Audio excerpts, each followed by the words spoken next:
May nga pondong. Ani kami karon kay para mapahibalo sa inyong kaning establishment among kadlakan. Tungod kay wala mo ni comply sa batas sa hangin. Batas sa tubig. Batas sa lupa. Batas sa kalayo. Busa kaning establishment di pasirado ha. Ino ni may mga mo ha.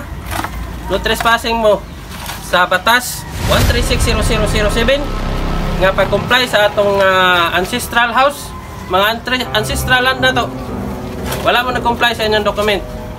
Busa mo kaning ipasirado ang inyong mga establishmento. Una pa lang kining pagpamalakad na mo.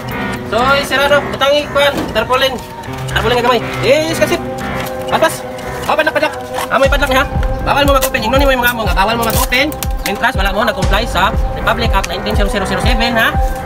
Nga nagingon ang batas sa hangin, sa tubig, sa lupa o sa kalayo ha.